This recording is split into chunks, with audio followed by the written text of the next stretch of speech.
Fala galera, sejam muito bem-vindos a mais um vídeo desse canal de Geografia, Geopolítica e Atualidades, onde eu vou estar comentando hoje a respeito dos desdobramentos aí, das novidades e atualidades sobre a guerra na Ucrânia, e não apenas isso, né, mas sobre a ordem mundial que está se desenhando, né? Então será que é possível que aquele ordenamento internacional que tinha pós Segunda Guerra Mundial está mudando, né? Será que o centro de poder que estava entre Estados Unidos e Europa Ocidental agora está sendo substituído por uma possível aproximação ou partilha de poder entre Estados Unidos, Rússia e China, excluindo a Europa Ocidental, os países como França, Reino Unido e Alemanha?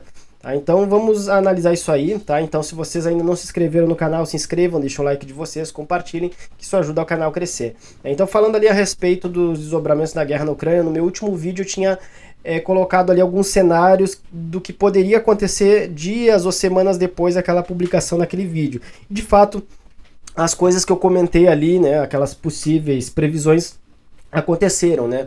Que foi a possível partilha da Ucrânia ali entre os Estados Unidos e a Rússia, né? Então, o Trump ele já tinha feito aquela proposta para o Zelensky, né, de extrair ali, explorar os minerais como forma de pagamento ali da ajuda financeira que os Estados Unidos até então prestaram. Um acordo que obviamente os Zelensky não gostou, nem os aliados europeus, porque não dava nenhuma garantia de segurança, né, de que os Estados Unidos defenderiam a Ucrânia de novos ataques ou que ela poderia entrar na OTAN. Inclusive isso foi descartado, né? Então na prática é como se tivesse dividido a Ucrânia de um lado para a Rússia, né, que foi o que ela ocupou até então, e o resto com os Estados Unidos. Mas o Vladimir Putin aí fez uma contraproposta bastante razoável para os dois lados, né, oferecendo a exploração de minérios não só nos territórios ocupados da Ucrânia, né, pela Rússia, mas também em outras regiões da Rússia. Então vocês vão ver aí no vídeo que eu vou passar aí na tela, né, que ele faz essa proposta que eu tinha mencionado que era possível que isso entrasse no acordo, né, que aquelas regiões ali fossem abertas para exploração de países do Ocidente em troca de um reconhecimento, né, e de uma pacificação. Algo que beneficiaria, por exemplo, os Estados Unidos, né, mas ao mesmo tempo ia prejudicar a Ucrânia, né, que no final era quem ia sair perdendo, né? Então acompanhe aí na tela as declarações que o Putin deu sobre isso. A propósito, estamos prontos para oferecer uma cooperação aos parceiros, inclusive norte-americanos. E quando digo parceiros, eu não me refiro somente a órgãos administrativos e governamentais, mas também a empresas, caso elas tenham interesse em um trabalho conjunto. Nós temos muito mais, ressalto que muito mais, recursos de tal tipo do que a Ucrânia. A Rússia é um dos líderes absolutos em reservas de tais minerais de terras raras. Nós os temos no norte, em Murmansk, no Cáucaso, em Kabardino-Balcária, no Extremo Oriente, na região de Irkutsk, na Iacútia e em Tuva.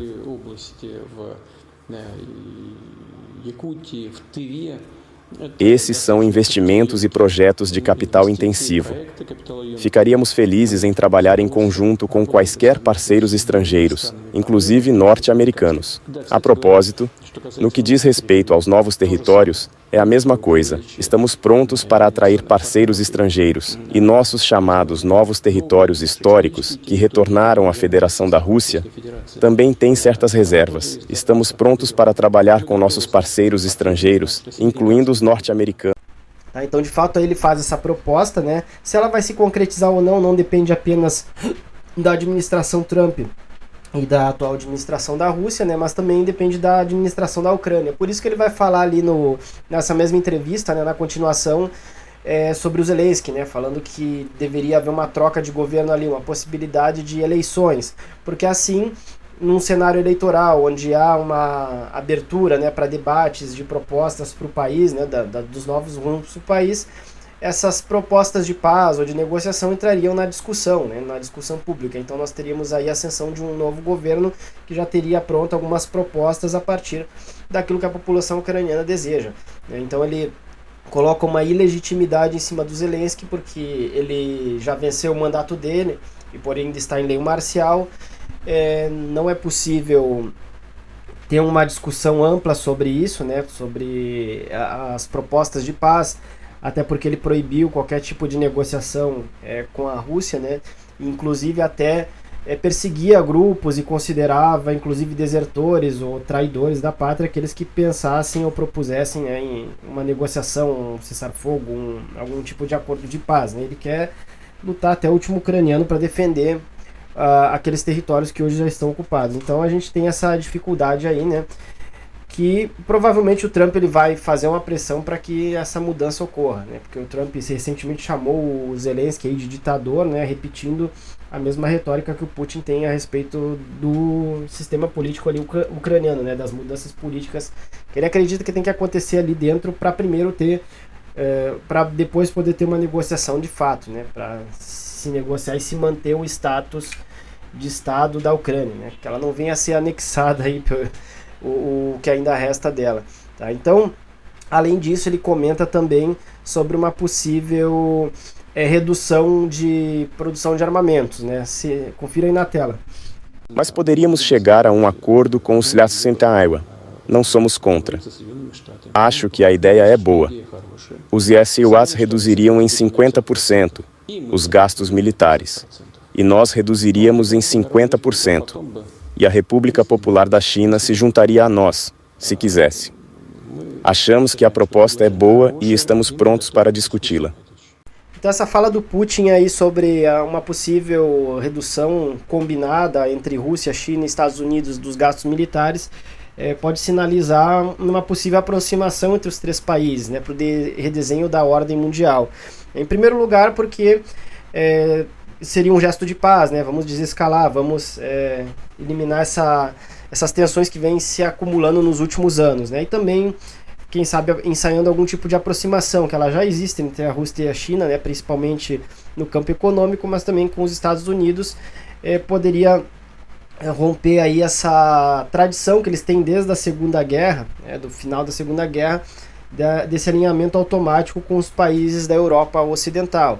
Então a própria negociação unilateral dos Estados Unidos com a Rússia já rompe com essa tradição, né, pós-Segunda Guerra, excluindo a Europa ali dessa discussão, mas também se essa aproximação evolui para outros campos, né, a gente pode ter um redesenho da nova ordem mundial com os Estados Unidos, China e Rússia, né, sendo uma espécie de G3 aí dos países que realmente vão dar as cartas no jogo, né? E a Europa fica relegada a segundo plano.